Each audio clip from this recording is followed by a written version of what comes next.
sea más estable. Perfecto. ¿Puedes empezar la proyección, por favor? Tú vas a compartir, ¿no? No, doctor, le vamos a dar como anfitrión para que usted mismo pueda hacerlo de acuerdo a lo que va Ah, explicando. espérate. Entonces tengo que... Sí, sí, sí, Pensé que tú lo ibas a pasar porque no lo he cargado en mi laptop. ¿Me esperas un No, segundo? si gusta yo lo Sí, paso, no se sí, preocupe. pásalo tú, por favor. Yo te voy diciendo, por favor. Ya, doctor.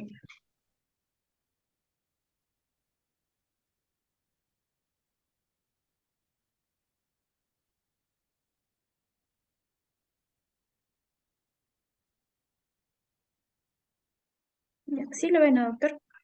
Mm, Muy bien.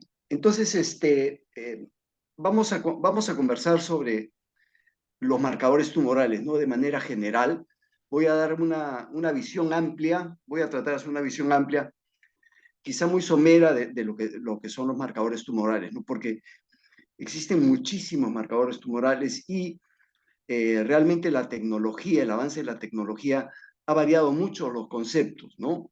Porque ya no deberíamos hablar de marcadores tumorales, sino de biomarcadores. Y vamos a explicar por qué, ¿no? Primero, la siguiente, por favor. Tendríamos que hablar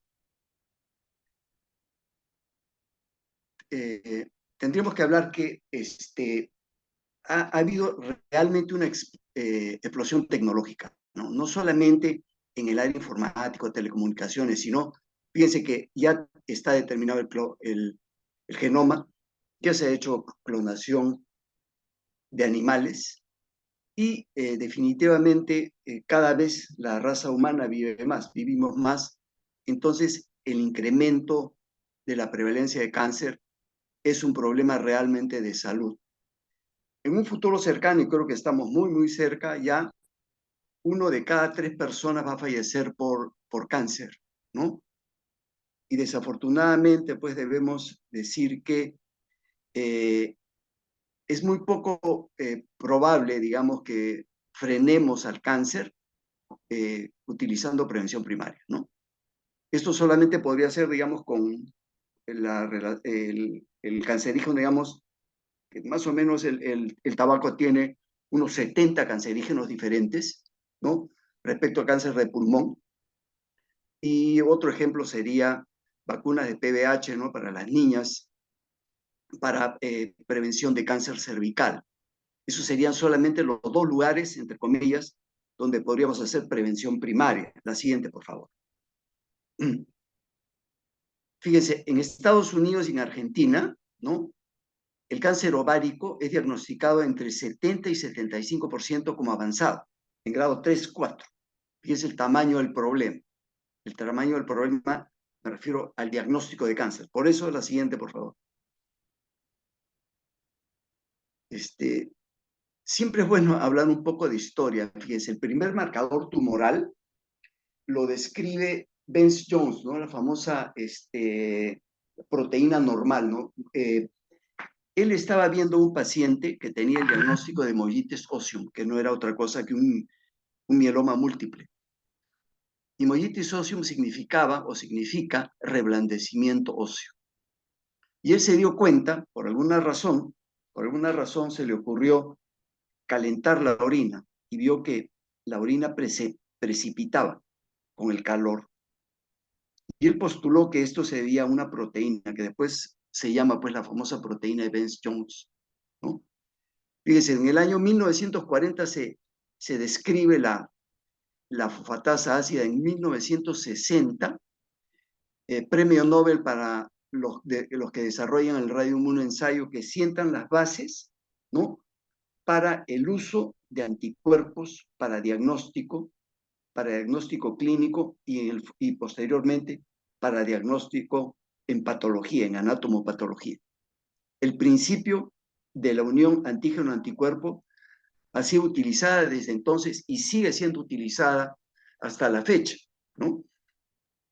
Primero para diagnóstico, como digo, el gold standard en esa época y durante muchos años fue el radioinmunoensayo.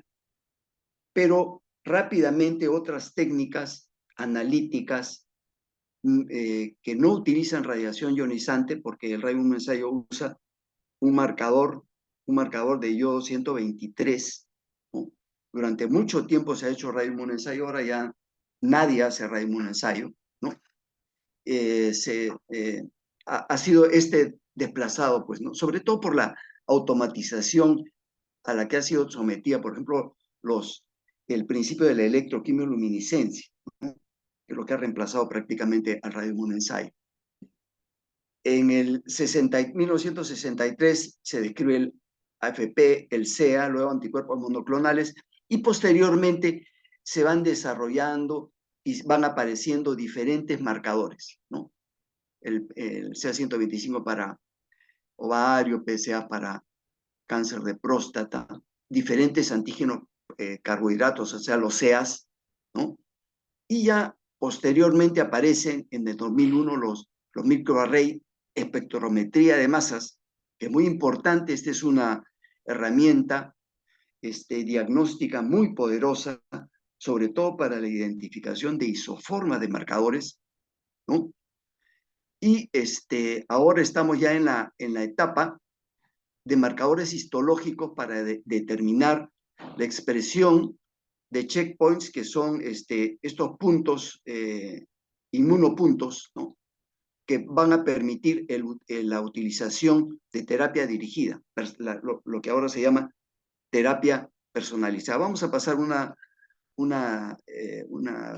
se llama? Una diapositiva, una muestra de esto. La siguiente, por favor. Entonces, como les decía, el impacto, pues, de estas nuevas tecnologías que ya están presentes, vislumbran, pues, logros mayores en el campo de los marcadores tumorales. Les decía que existen cientos de marcadores, cientos, realmente cientos, ¿no? Y pocos tienen a la aprobación de la FDA, ¿no? Entonces, lo que uno debe hacer y lo que hacen los oncólogos, ¿no? Los oncólogos que hacen los tratamientos, digamos, médicos del cáncer, son guiarse de consenso, ¿no?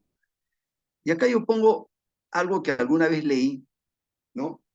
Que algunos investigadores tienen esta percepción, que los biomarcadores benefician más a las compañías diagnósticas que a los pacientes, ¿no? Yo me preguntaba si eso es una exageración. Yo recuerdo, debe haber sido más o menos en el año 2010, ¿no? Se empezó a hacer tratamientos en neoplásicas, ¿no?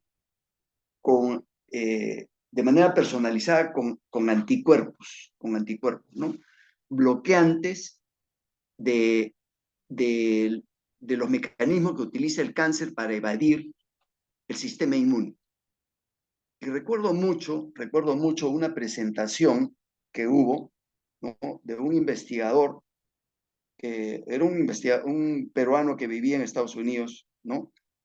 Y comparaba la expectativa de vida, de 13 o 14 pacientes, imagínense el número, 13 o 14 pacientes, en los cuales habían empezado a utilizar estos anticuerpos monoclonales. Y con ese estudio de 13 pacientes, lo que ellos habían determinado era que la sobrevida comparativa se alargaba en 3 meses.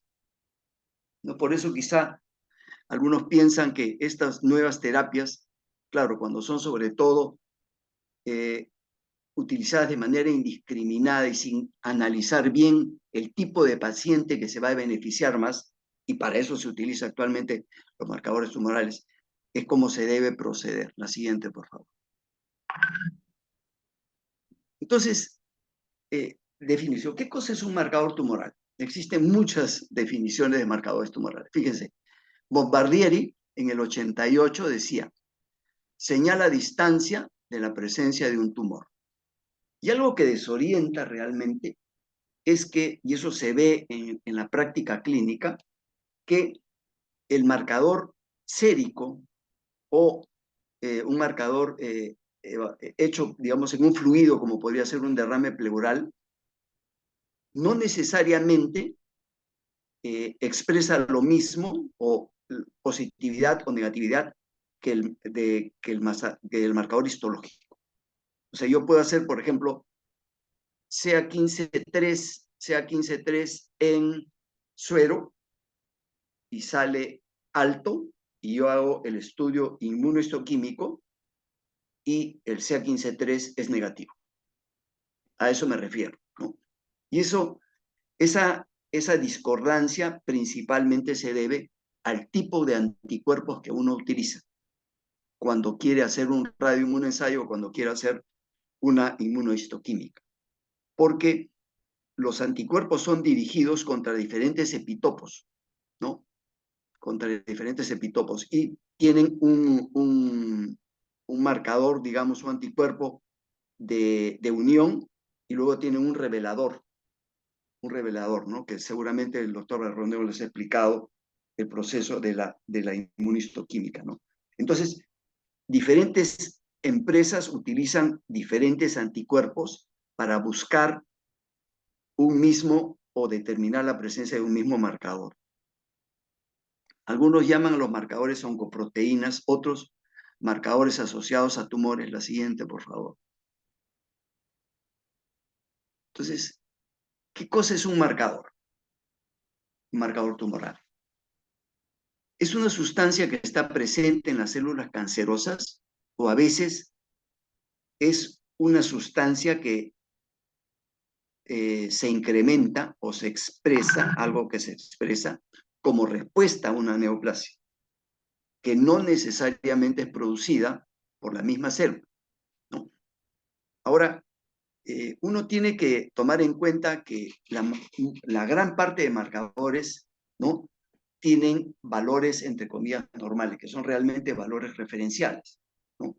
Por ejemplo, el CA15-3, el antígeno carcino embrionario, es normal hasta 10 nanogramos por mililitro. Entonces uno se preguntaría, ¿por qué un marcador tumoral tiene un valor normal, ¿no? Porque estas son sustancias que también se presentan de manera fisiológica y también están presentes en patología benigna, los marcadores tumorales. Por eso la interpretación debe tomar en cuenta que el marcador tumoral no es otra cosa que un examen auxiliar, y hay que hacer un análisis global, un diagnóstico, digamos, global, tomando en cuenta el aspecto clínico, el aspecto imagenológico y también el aspecto laboratorial, evidentemente, ¿no? Ahora, esta es una de las principales utilidades del marcador tumoral, ¿no? Sirve para monitorear la respuesta a la terapia. Esta es una de las fortalezas que tiene y las principales utilidades, ¿no? Yo administro una terapia,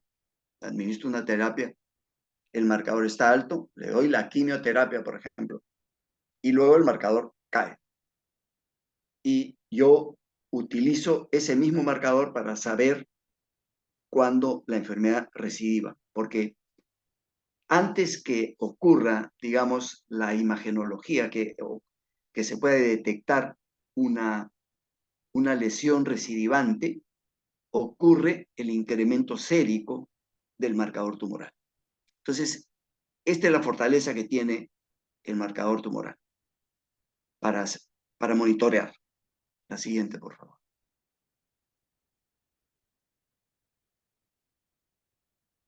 Ahora, antes los marcadores tumorales eran proteínas o glicoproteínas, ¿no?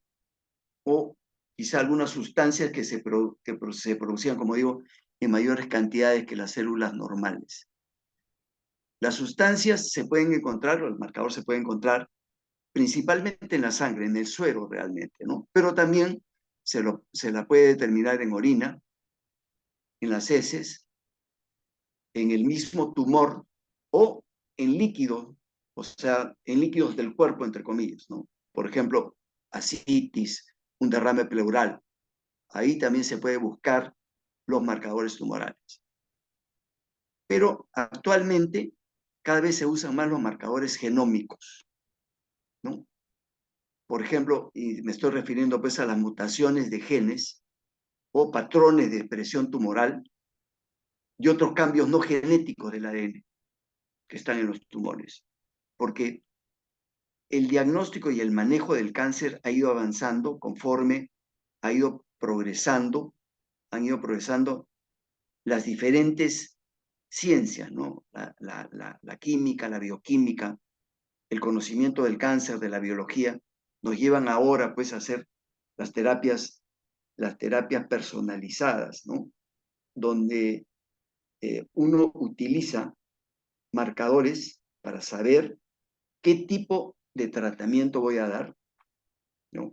Eso, el ejemplo más común y más antiguo, digamos, es la utilización de la determinación de los receptores de estrógeno y progesterona, ¿no? En un cáncer de mama, para saber si puedo dar un medicamento antirreceptor, ¿no? Me refiero al GR2-neo, ¿no? La siguiente, por favor. Fíjense, esta es la definición de, del De Vita, que es un libro de texto de oncología, ¿no? Él decía que los marcadores son sustancias medidas cuantitativamente por métodos bioquímicos en el tejido o en los líquidos corporales y posiblemente al órgano donde reside para establecer el tamaño del tumor. No sé cómo puede haber una correlación entre el nivel sérico de un marcador, ¿no? Y el tamaño del tumor. Yo creo que, por eso digo que a mí me parece que esto es controversial, porque no se puede hacer eso, ¿no? Y también él señala que se excluye la inmunotinción y la citometría, ¿no? Por definición. Y si se incluye metabolitos, oncogenes y productos derivados de los oncogenes. Entonces, esta es una definición, desde mi punto de vista, pues controversial, porque marcador tumoral es la siguiente. Deberíamos realmente hablar ahora de biomarcadores, ¿no? Porque son los biomarcadores los que realmente van a impactar en el diagnóstico. Van a servir mejor para el monitoreo y sobre todo para el desarrollo de nuevas terapias y para utilizar ciertas terapias. O sea, los marcadores tumorales son utilizados no solamente para monitorear, sino también para, como les digo, saber qué tipo de tratamiento voy a instaurar, ¿no? Y conforme se vaya conociendo más íntimamente, digamos, las expresiones del cáncer, me refiero, las expresiones moleculares, puedan ser blanco de desarrollo de nuevas terapias. Se ha calculado, ustedes saben que todas las células tienen el mismo genoma, obviamente, todas las células de nuestro cuerpo, ¿no? Pero, ¿por qué existe una diferenciación? ¿No? Porque no todas las células expresan los mismos genes y por eso ocurre la diferenciación celular. Pero se ha calculado que la célula cancerosa expresa 13% de los genes, hasta 13%. Y una célula normal expresa 10%. No todas, obviamente, los mismos. Y es por eso, por ejemplo, que se puede explicar cómo una célula epitelial, por ejemplo, un cáncer, un carcinoma, por ejemplo, de endometrio, ¿no? Ustedes saben que las células epiteliales no se movilizan, no tienen capacidad de movilizarse. Se reproducen digamos, en el cuello uterino. Pero cuando ocurre el cáncer, la célula adquiere propiedades por las cuales puede migrar. Puede migrar. Entonces, la célula, por ejemplo, para migrar, para hacer metástasis, se vale de activación de diferentes genes, de desactivación de diferentes genes, por ejemplo, el P53, para adquirir propiedades para poder penetrar el endotelio vascular y hacer metástasis. Y una célula endotelial migra porque adquiere nuevas propiedades. Inclusive cuando, por ejemplo, la célula va por la sangre, para hacer metástasis, empieza a producir factor de agregación plaquetaria, de tal manera que esa célula sea percibida por el sistema inmune como una plaqueta o como un megacariocito en todo caso, ¿no? Entonces, imagínense cómo es que funciona el cáncer, ¿no? Yo me acuerdo haber leído que decían que el cáncer no es nada más que una evolución, un grupo celular con una evolución darwiniana acelerada. Eso es el cáncer realmente, ¿no? Como le digo, activa o desactiva lo necesario para no morir. La siguiente, por favor. Entonces, ahora tenemos que hablar de biomarcadores, ¿no? Pero, a diferencia de lo que dice De Vita, ¿no? Uno debe hablar de marcadores o biomarcadores circulantes y de marcadores de tejido. Entonces, como ya les decía antes, el marcador circulante se puede determinar en sangre, orina, líquidos cefalorraquídeos, otros líquidos. Sirve para determinar pronóstico, sí, estadio también, y sobre todo detección de enfermedad residual o recidiva, ¿no? Pero ahí tenemos que hacer una observación respecto a las isoformas. Al menos en el radioinmunoensayo, eso se ha determinado que, por lo que les explicaba, si los anticuerpos no están dirigidos contra los mismos epitopos, no voy a leer lo mismo, leer entre comillas, ¿no es cierto? Entonces, en el PSA, por ejemplo, el PSA tiene, hasta lo último que leí, 21 diferentes isoformas. 21 diferentes isoformas. Entonces, es posible que yo utilice un, un, una técnica determinada de una empresa determinada y detecte un número de 10 y en el otro lo detecte normal, en uno alto y en otro bajo. Eso es posible. Depende del tipo de anticuerpo que utilice esa técnica para determinar la presencia de los marcadores. Ahora, y eso lo elige pues el patólogo clínico, cuando utiliza una técnica, evalúa esto, evalúa la posibilidad de isoformas, están descritas cuáles son las isoformas más frecuentes y ya las empresas han efectuado, ¿no? Han hecho anticuerpos contra epitopos que son, entre comillas, fijos y que siempre o casi siempre van a estar presentes, ¿no? Eso es para evitar, digamos, valores diferentes o discordantes de un mismo analito.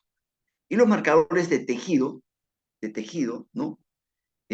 O sea, la inmunohistoquímica sirve pues para hacer diagnóstico, ¿no? Pero la inmunohistoquímica, ustedes han visto, trabaja con marcadores, perdón, paneles de marcadores, grupos, ¿no? Para tipificar un determinado tipo de cáncer y para establecer su pronóstico realizan una serie de marcadores histológicos, ¿no? Y también sirven para calcular o determinar el pronóstico. Y esto es muy importante, un punto muy fuerte que tiene la inmunohistoquímica, que sirve para la elección, como les decía, de de puntos, digamos, para terapia dirigida. En la siguiente diapositiva, creo que es que le muestro. Eh, bueno, acá estamos hablando de la terapia dirigida. ¿De qué cosa estamos hablando?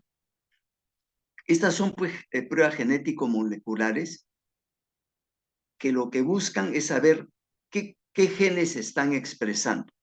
Acuérdense lo que les estoy diciendo, que el cáncer bloquea el sistema inmune, evade al sistema inmune, ¿no? Por eso es que la enfermedad va avanzando inclusive cuando, por ejemplo, una neoplasia es sometida a quimioterapia y liquida una de las clonas del cáncer, porque generalmente el cáncer es por lo menos biclonal.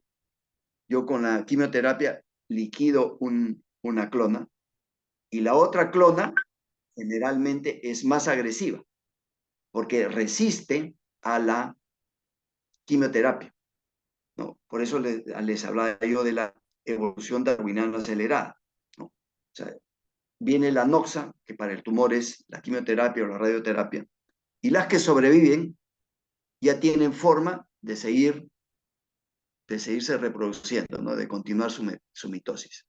Entonces, estas pruebas genético-moleculares, el ejemplo más antiguo y más claro es la presencia, como les decía, de la determinación de receptores de estrógeno y progesterona en el tejido.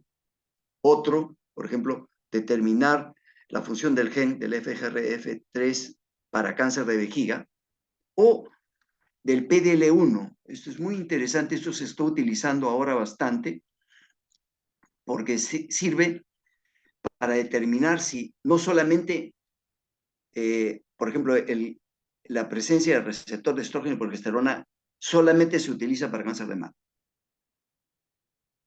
La mutación del FGFR3 para cáncer de vejiga, pero el PDL1 no. Se expresa en diferentes tipos de cánceres, en melanoma, en mama, en próstata, en fin. ¿Y cómo es que funciona esto? La siguiente, por favor.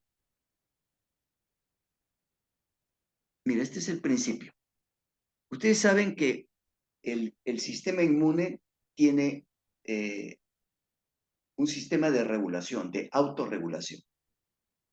Entonces, para evitar inflamación, para evitar una gran inflamación, ¿no? La célula normalmente modula la respuesta de la célula T.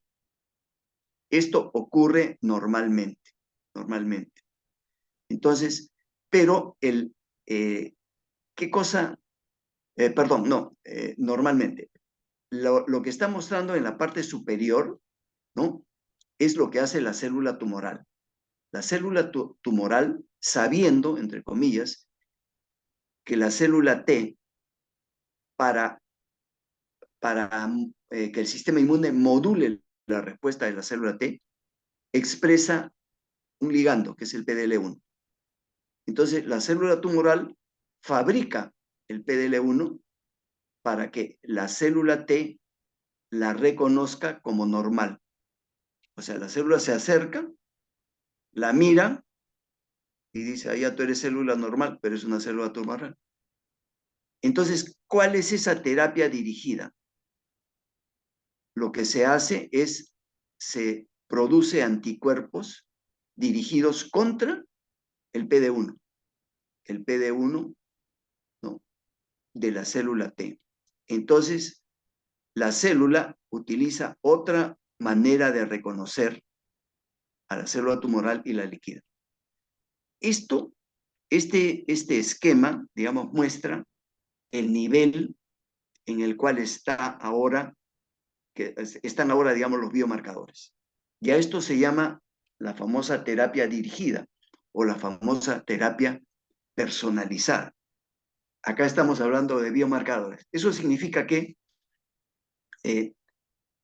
como el cáncer tiene diferentes formas de bloquear el sistema inmune, y ahora la ciencia, los biólogos, los químicos, los bioquímicos, en fin, han estudiado mucho estos checkpoints, se llaman checkpoints, ¿no? En inglés, ¿no? Estos puntos de control, ¿no? Entonces, lo que hacen es bloquean, digamos, el bloqueo que hace la célula tumoral. Esto es terapia dirigida, lo que estamos viendo. Y esto es marcador tumoral. Esto ya es realmente un biomarcador, ¿no? Entonces, fíjense cómo hemos pasado de las molletes Osium de los 1800, ¿no? Que el marcador era calentar la orina, a este nivel de conocimiento, ¿no? Avanzamos, por favor. Entonces, hay varias formas de clasificar, ¿no? Al menos los marcadores séricos, que es lo que nosotros más hemos hecho cuando estábamos en neoplásicas, ¿no? Se clasifican como los derivados del tumor, ¿no? Ahí se encuentran los antígenos oncofetales, diferentes hormonas, ¿no? Por ejemplo, calcitonina para el carcinoma medular de tiroides, o enzimas, proteínas específicas, PSA, glicoproteínas, no sea 125 para mama, en fin, eso vamos a ver después, ¿no? Y también oncogenes, ¿no? Hay algunos derivados del tumor. Otros, la siguiente, por favor. Otros marcadores son los asociados al tumor. O sea, acá estamos hablando no del tumor, sino de la respuesta que tiene el cuerpo ante la presencia de tumor, donde están principalmente ferritina y la beta-2 microglobulina, ¿no? Y también proteína fase U y diferentes inmunocomplejos. Entonces hay marcadores que son producidos por el tumor y hay marcadores que son producidos como respuesta a la presencia del tumor. La siguiente. Entonces, esto, digamos, es para visualizar nuevamente. Esto es algo que hay que tomar en consideración. El marcador sirve para hacer screening, ¿no? La utilidad para hacer screening de los marcadores es muy limitada. Primero, porque en estadio temprano, por ejemplo, en estadio 1, ¿no? El PSA de un paciente que tiene cáncer de próstata in situ puede estar normal, ¿no? Entonces, claro, un PSA, digamos, ya de 20 o de 40, eso, si es que se excluye una prostatitis, con alta probabilidad es una neoplasia. Pero para hacer screening, el valor del marcador tumoral es limitado, salvo, por ejemplo, en el PSA quizás, ¿no? Ahora, para diagnóstico, no, porque tienen muy baja especificidad, ¿no? Salvo en algunos casos, por ejemplo, una persona que ha tenido hepatitis, ¿no? Y se monitorea se puede monitorear con AFP. Si el AFP se dispara, entonces hay una posibilidad que esté ocurriendo un hepatocarcinoma, ¿no? Porque ustedes saben que la hepatitis da riesgo de desarrollar hepatocarcinoma, ¿no? La hepatitis crónica, quiero decir, ¿no? Ahora, respecto a pronóstico, de los marcadores séricos, el pronóstico es limitado. Es mejor, el pronóstico es una fortaleza, digamos, de del marcador histológico, porque realmente cuando se maneja cáncer, el oncólogo tiene datos patológicos y también datos eh, laboratoriales, ¿no? Y tiene que utilizar las dos informaciones, aparte de la clínica, por supuesto. En predicción a respuesta terapéutica, como hemos dicho, es muy importante, ¿no? Y lo que les decía también, estoy repitiendo, ¿no? Por ejemplo, si yo tengo un paciente, determino la presencia de receptor de estrógeno o progesterona, tiene sentido que use un antiestrógeno. Pero si no tiene expresado el receptor, no está sobreexpresado, no tiene sentido que utilice un antiestrógeno. Por eso es que el marcador sí puede servir para predecir un tipo de respuesta terapéutica. Y ahora, con la tecnología actual, esto ha avanzado muchísimo más, ¿no? La predicción de respuesta. La siguiente. Ahora, para estadiaje del tumor, para estadiaje, sirve, la utilidad es muy limitada, ¿no? Detección de la recurrencia. Es cierto que sirve para la predicción de la recurrencia. O sea, cuando el marcador, por ejemplo, yo, como les decía, ¿no? Un paciente que tiene cáncer de mama tiene 15-3 elevado. Le hacen la cirugía y la radioterapia. Baja el marcador, ¿no? Entonces, y el CA15-3 empieza a incrementar, claro. Y yo sé que hay recurrencia. Pero, ¿por qué pongo controversial? Porque probablemente el tiempo y el tipo, el desarrollo que tiene ahora ese cáncer que está recibiendo, que realmente es otra clona, ¿no? Y es mucho más agresiva, ¿no? Hace que la detección de la recurrencia no tenga una significancia real sobre el manejo del paciente. No sé si me expreso bien. Pero por eso algunos señalan que la detección de la recurrencia tiene todavía o tiene una utilidad controversial. Ahora, para localizar el tumor para dirigir a agentes radioterapéuticos, fíjense, esto yo, bueno, yo les confieso esto, he armado con una clase que tenía anteriormente, ¿no? Pero este limitado ahora realmente es muy importante ahora, porque ya la terapia, la radioinmunoterapia, ya está presente, digamos, ¿no? Bueno, hay todavía poca experiencia, ¿no? Pero ya en Europa se está utilizando radioinmunoterapia. Y cuando me refiero a radioinmunoterapia, me refiero a que, como se sabe, digamos, se utiliza estos checkpoints, le estaba dando el ejemplo del PD1, PDL1, ¿no? Esas células, la radioinmunoterapia lo que hace es anticuerpos contra el PD, ¿no? Y a ese anticuerpo le une un isótopo radioactivo. Eso se está haciendo ya en algunos países, ¿no? Entonces, actualmente está creciendo esta utilidad y para eso se tiene que determinar primero la presencia del marcado. Me refiero a localizar el tumor para dirigir a agentes radioterapéuticos. Y bueno, el monitoreo de la efectividad terapéutica, eso es una importante utilidad que tiene el marcador, ya que lo hemos dicho antes también. La siguiente, por favor. Ahora,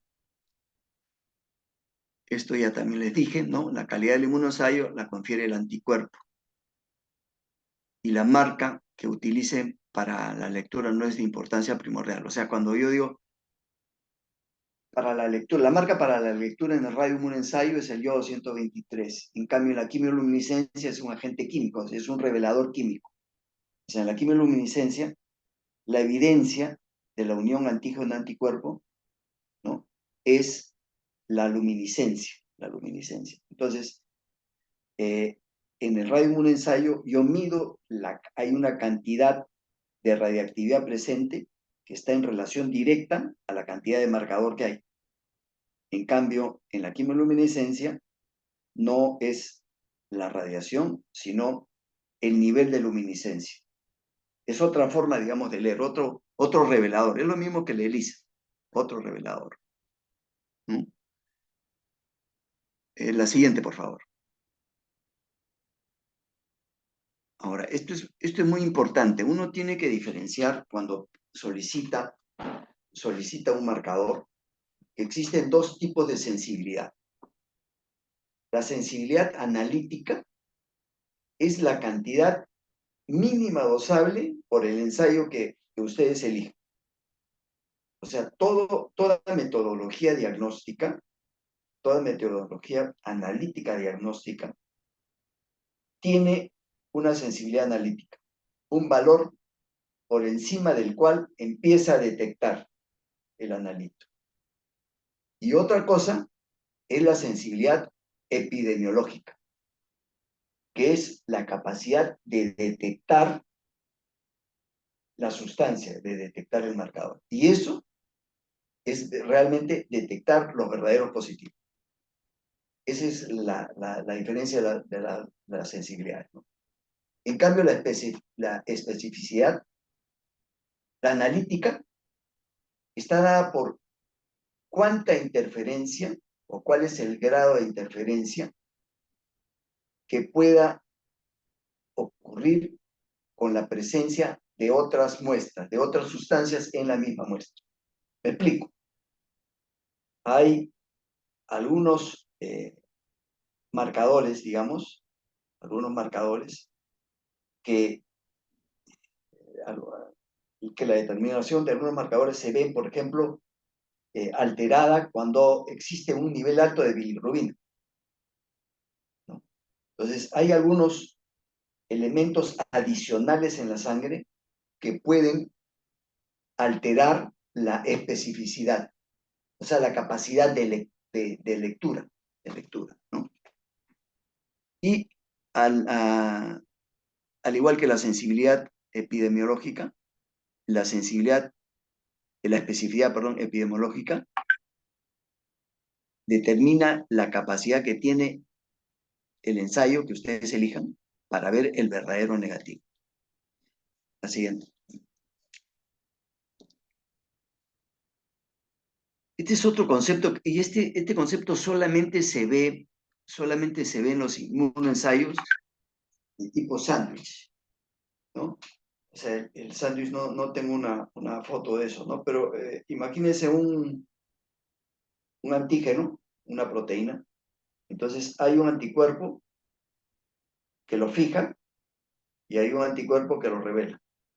Son dos anticuerpos, uno fija a la sustancia y el otro revela. En el caso de Raymond Ensayo es el 223, ¿no? Pero ocasionalmente, cuando existe una muy alta cantidad, y eso ha pasado a veces, ¿no? Cuando hay una gran cantidad, hay una saturación del sistema y ocurre porque hay una saturación del sistema, ¿no? ¿Cómo se descubre esto? Al hacer diluciones. Entonces, claro, esto es algo que conoce la gente que hace eh, a- patología clínica. Y esto puede ocurrir con los marcadores, ¿no? Pero esto es un tema realmente más para los analistas, ¿no? Pero conviene que ustedes sepan, ¿no? Porque a ustedes les tendría que llamar la atención, por ejemplo, si hay una gran clínica, ¿no? Una clínica muy florida, ¿no? Y el marcador está bajo. Entonces, claro, eso también lo tendría que realmente determinar o sospechar el analista, ¿no? Si es que tiene adecuada información clínica, por supuesto, ¿no? La siguiente, por favor.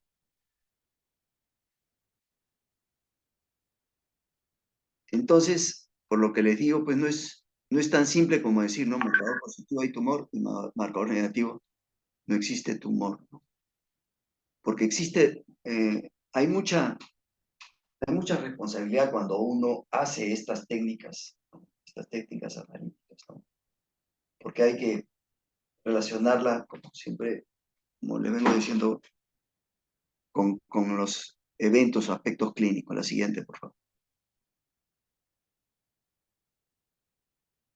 Entonces, ¿qué marcador utiliza uno? ¿Cuáles son los marcadores que hay? ¿No? Uno también tiene que saber que hay algunos anticuerpos contra los propios ensayos, ¿no? Esto, por ejemplo, es relativamente frecuente al dosar tiroglobulina, ¿no? Entonces, cuando uno hace un ensayo de tiroglobulina, uno tiene que también medir la presencia de anticuerpos antitiroglobulina.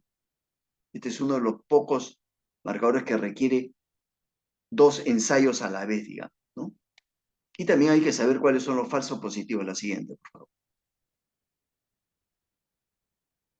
Bueno, acá están los diferentes tipos de marcadores, pero esto lo voy a pasar porque voy a pasar unos marcadores más recientes, ¿no? Para que vean ustedes toda la gama de marcadores que hay. La siguiente, por favor.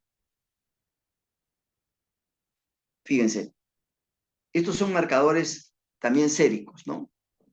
Mire, actividad enzima de la tiopurina S-metiltransferasa. ¿Para qué sirve? Para monitoreo de leucemia linfoblástica aguda específica. ¿De dónde toma la muestra? De sangre y también de las mismas células del interior de la mejilla. Acá lo que se busca es saber la mielodepresión, o sea, determinar presencia de mielodepresión. El UPA, el activador plaminógeno de urosinasa, ¿no? Que se utiliza en el cáncer de seno, ¿no? Acá el análisis propio del tumor lo sacan del tumor.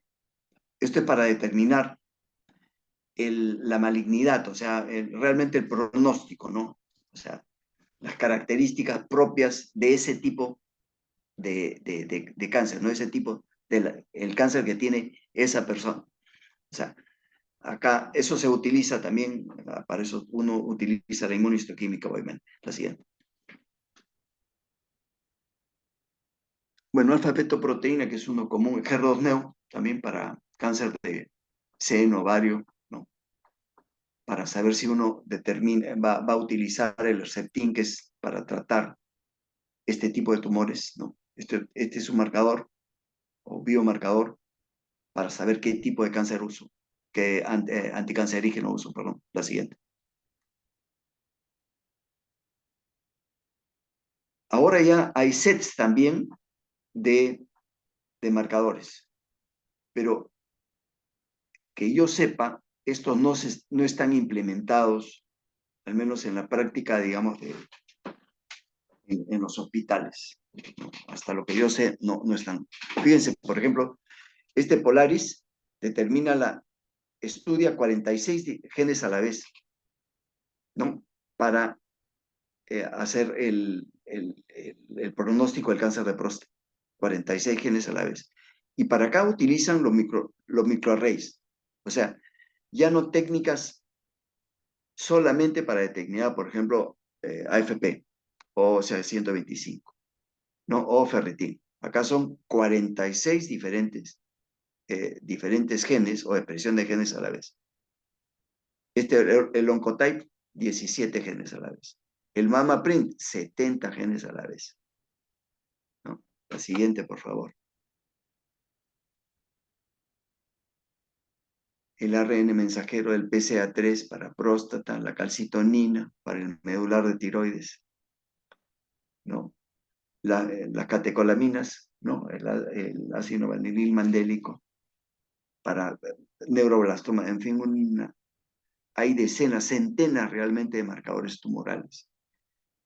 Entonces, eso es como les decía, para utilizar los marcadores, los oncólogos se guían de los consensos y luego van adquiriendo también experiencia a través del tiempo y generalmente ellos utilizan paneles, digamos, con los cuales están familiarizados, porque hay que saber cuáles son los falsos positivos, ¿no? Esa es la función, pues, del oncólogo clínico. La siguiente, por favor. Y acá falsos positivos, miren, sea 125. Este, el, el CA125, ¿no? Está dirigido contra el epitelio celómico. Y el epitelio celómico, o sea, ustedes saben por embriología, ¿no? Forma parte del ovario en la embriología, ¿no? Pero también de la pleura. Entonces, cuando hay sea 125 alto, sobre todo en nuestro medio, hay que descartar también TB. Hay que estar seguro que no es TB, ¿no? Por ejemplo, en la gestación también, ¿no? El rango está encima del C125, el valor normal es 30, si me acuerdo bien, 30 unidades por mililitro, ¿no? Fíjese, endometriosis puede llegar hasta 6.000 unidades por la irritación del peritoneo, en quistes ováricos, inclusive en menstruación. Entonces, el médico que utilice el marcador CA125 tiene que conocer cuáles son los falsos positivos para interpretar la siguiente. La siguiente, Yanni. AFP, falso positivo, hepatitis aguda crónica, carcinoma gástrico, que no es muy, o sea, el falso positivo no es muy frecuente, se presenta en 11% de los casos, ¿no? Cáncer gástrico. Metástasis a hígado, hepatopatía por quimioterapia.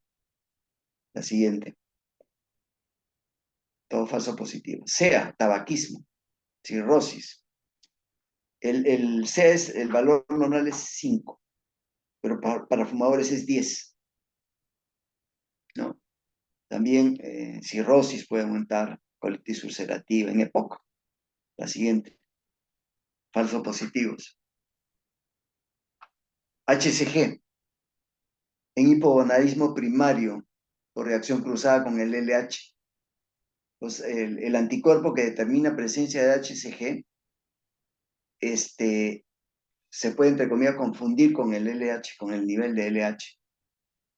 Cáncer de páncreas también en embarazo. Fracción libre de HCG, falso positivo. Cáncer de pulmón, vejiga, próstata. La siguiente. El 19-9, ¿no? O sea, 19-9 que se usa para cáncer de colon. Falso positivo, fibrosis quística, colecistitis, pancreatitis y otros adenocarcinoma. El PSA, adenoma prostático, a la cabeza, prostatitis también. Pero ya, como les decía, un PSA encima de 40 difícilmente es un tema, difícilmente va a ser una patología benigna, encima de 40, PSA. La siguiente.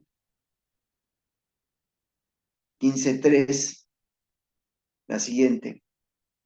Todos los falsos positivos. De la tiroglobulina, de la calcitonina, en fin, ¿no? Es una lista grande que la dejo para que ustedes la revisen, ¿no? Para no cansar la siguiente. Entonces, lo que va a pasar en el futuro realmente es impredecible, ¿no?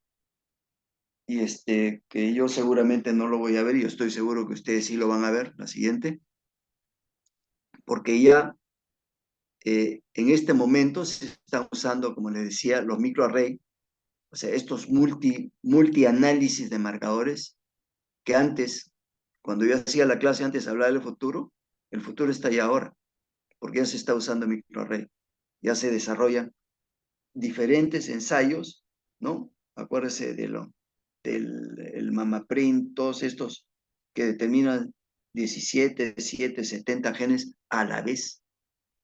La espectrometría de masas es una técnica muy interesante, que sirve para determinar las isoformas de marcadores, ¿no? Pero en la práctica clínica, yo no conozco ninguna institución que utilice isoforma, pero de la espectrometría de masa para eso, ¿no? Y ya la terapia personalizada o la terapia dirigida al cáncer, contra el cáncer, ahora ya viene siendo una realidad, ¿no? Y ya ustedes saben, se está trabajando la vacuna contra el cáncer. Y no sé si ustedes han leído o les han presentado eso, ¿no? Pero a mí me parece muy, muy interesante porque, por ejemplo, esta vacuna, no sé si se debe llamar vacuna, porque lo que hacen es que utilizan el bloqueo, como les digo, el bloqueo que hace el cáncer, la célula tumoral, acuérdense de la laminita esta del PDL1 y PD1, ¿no? Para, para despertar al sistema inmune. En base a eso están haciendo la vacuna, ¿no? Entonces, cuando una persona tiene una enfermedad, le detectan una enfermedad de manera temprana, lo que hacen estas vacunas, entre comillas, es despiertan o hacen más eficiente el sistema inmune. El sistema inmune. Pero yo me atrevería a decir, claro, todo este avance que existe en la tecnología analítica, en la tecnología farmacéutica, terapéutica, ¿no? Que es enorme realmente. Ustedes, yo estoy seguro, se preguntarán, eh, ¿qué del diagnóstico temprano? ¿Qué hay de diagnóstico temprano? ¿No? Entonces, ustedes han escuchado hablar del Plan Esperanza. No sé si alguien escuchó hablar del Plan Esperanza. Yemni, ¿tú escuchaste hablar del Plan Esperanza? Yemni, Yemni, no te escucho. Ya Sí, sé, doctor, no, no he escuchado de ese plan. ya. El Plan Esperanza, si me acuerdo bien, creo que es desde el 2000. ¿Cuándo fue presidente Humala? Bueno, usted no había nacido, ¿no? Sí, sí. Humala, ¿cuándo fue presidente? ¿Qué año? Voy a ver acá. 2005 creo, doctor. ¿Cómo se llama? Humala.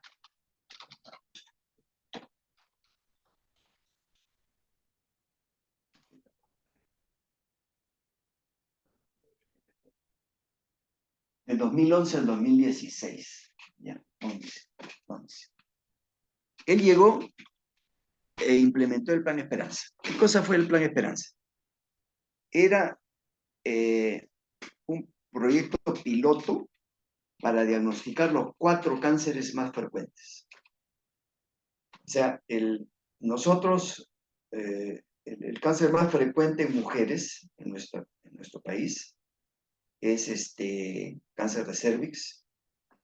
Después viene eh, cáncer de cervix, estómago, no, está melanoma, cervix, eh, pulmón, creo.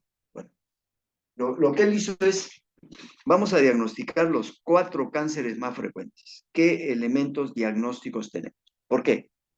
Porque en, en, en la atención de pacientes, hablando de cáncer, fíjense, sin Argentina, sin Estados Unidos, el cáncer ovárico se diagnostica tan tardíamente, ¿no?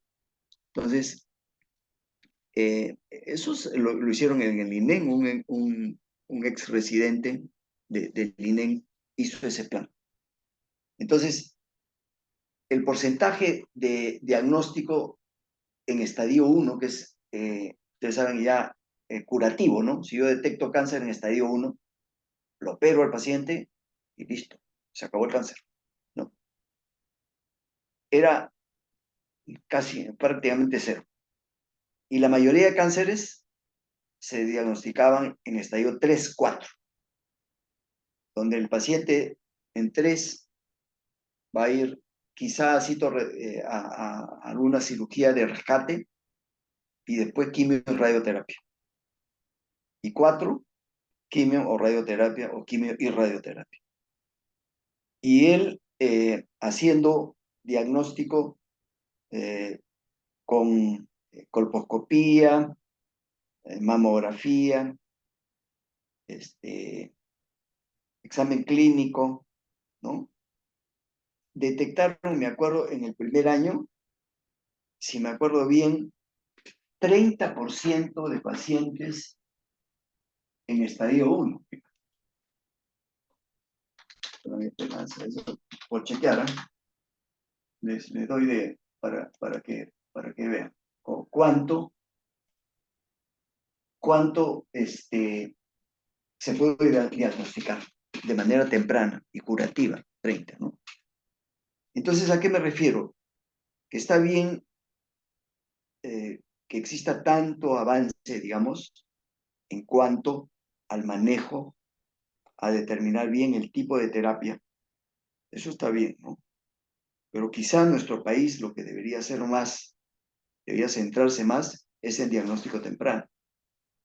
Porque el cáncer, ustedes saben, hay cáncer en todas las etapas de la vida, pero, y todos son terribles, ¿no? Pero definitivamente el cáncer en una persona en edad productiva tiene un impacto diferente, ¿no?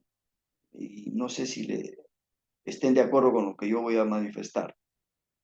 Porque cuando a una persona, por ejemplo, joven, que ya tiene una familia, le da una neoplasia y la neoplasia está avanzada, el impacto social e inclusive económico es muy alto y sobre todo el social, porque se afecta la familia y a veces nosotros tenemos estructuras familiares donde una sola persona es la que trae el dinero a la casa, ¿no? Entonces, por eso es que, a pesar que yo estoy, claro, estoy hablando de marcador tumoral, pero lo digo esto porque creo que hay que comentarlo, lo más adecuado definitivamente es diagnóstico temprano. Y para eso también, a ver si, no sé si he puesto eso, por favor, Lemny, y ahí terminamos. Fíjense, esta es la estrategia, no, la anterior, la anterior. Esta es la estrategia que todavía no se implementa, no, la anterior creo que es. Esa, ahí, acá. Acá, el futuro, estrategia es descubrimiento. Fíjate, ahí estamos, mira. Claro, la idea es, ya se conoce el genoma. Entonces, se puede establecer la expresión por tecnología microarray. El microarray puede dosar decenas, centenas de cosas a la vez. Entonces, no teóricamente, se puede identificar genes específicos tisulares. Y ahí viene la comparación. Entonces yo comparo genes normales de genes cáncer.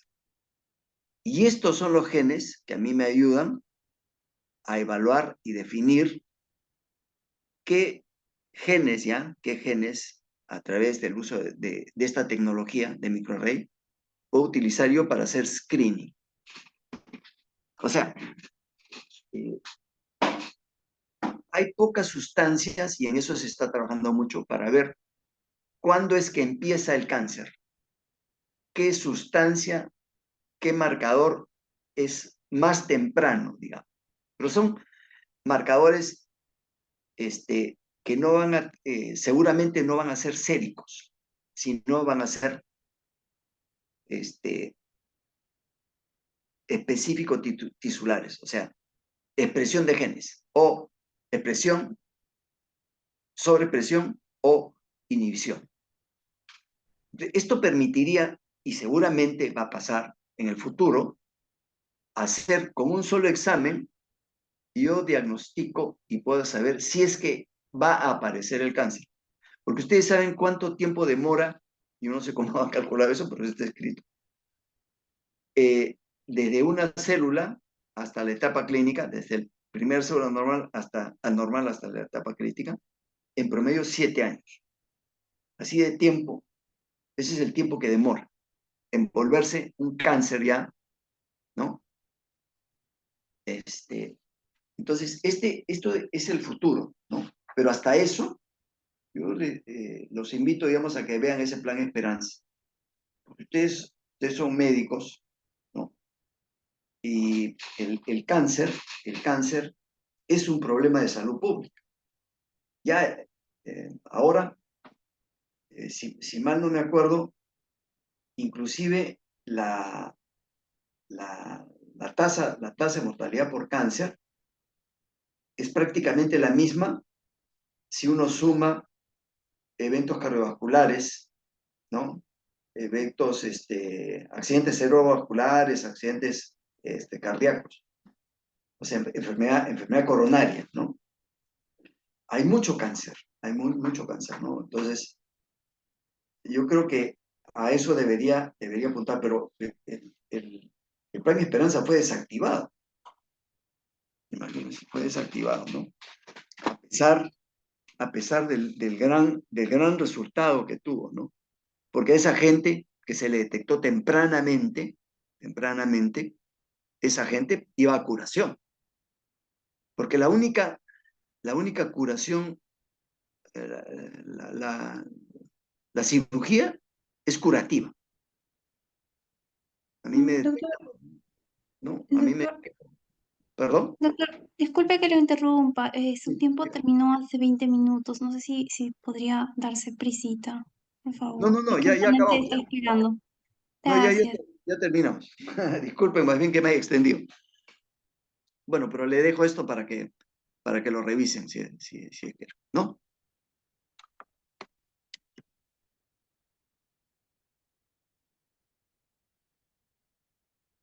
Doctor, disculpe, entonces culminaría con esta PPT, ¿verdad?